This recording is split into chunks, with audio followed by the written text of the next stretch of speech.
విశ్వావసు నామ సంవత్సరం, ఉత్తరాయణం, పాల్గొన మాసం, శుక్లపక్షం, చతుర్దశి, శిశిర ఋతువు, సోమవారం, మార్చి 2వ తేదీ. అఖిలాండ కోటి బ్రహ్మాండ నాయకుడైన స్వర్ణగిరి శ్రీ వెంకటేశ్వర స్వామి వారికి ప్రాతకాలంలో అర్చక స్వాములు సుప్రభాత సేవను విశేషంగా నిర్వహించడం జరిగింది.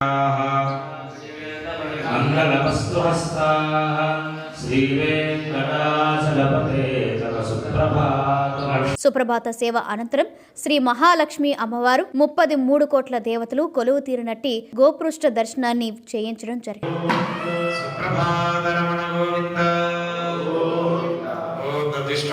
ఈ రోజు 5:45 శ్రీ వెంకటేశ్వర స్వామి వారికి నిత్యారాధన నిమిత్తం అర్చక స్వాములు వేద మంత్రోచ్చరణలతో సువర్ణ బిందె తీర్థమును బంగారు బావి నుండి తీసుకువచ్చారు.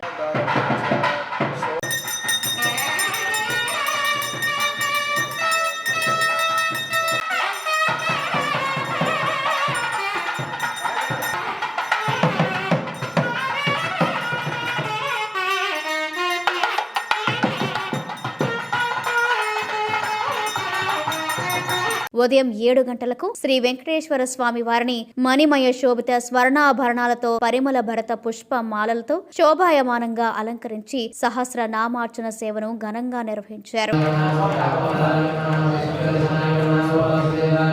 స్వర్ణగిరి శ్రీ వెంకటేశ్వర స్వామి దివ్య క్షేత్రంలో లోక కళ్యాణం కోసం అర్చక స్వాములు శ్రీ సుదర్శన నారసింహ హవనంను నిర్వహించారు.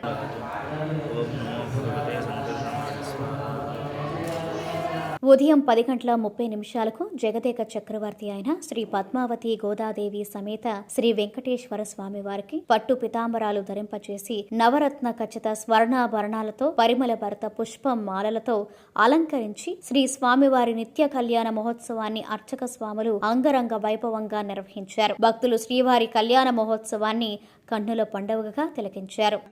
సకల జగదుత్పత్తి హేతో పరబ్రహ్మణాయుక్త లగ్నే సావధానా శ్రీ గోవింద బృహస్పతి.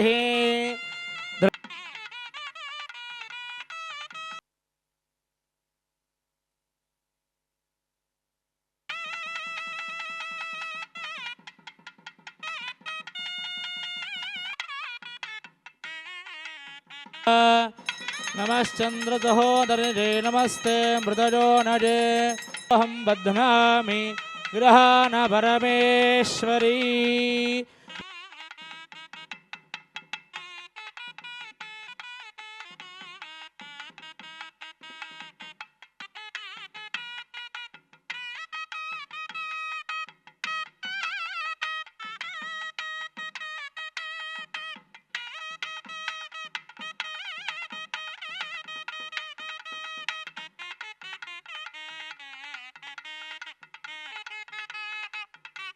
మంగళార్థప్రదాయినే శ్రీమద్వేంకటనాథాయ శ్రీనివాసాయ మంగళం. గోవింద. ప్రతిరోజు స్వర్ణగిరి దివ్యక్షేత్రంలో అఖిలాండ కోటి బ్రహ్మాండ నాయకుడి అన్నప్రసాద వితరణలో భాగంగా ఈ రోజు సుమారు 3000 మందికి పైగా భక్తుల నిత్యాన్న ప్రసాదాన్ని స్వీకరించారు. నమో వెంకటేశాయ.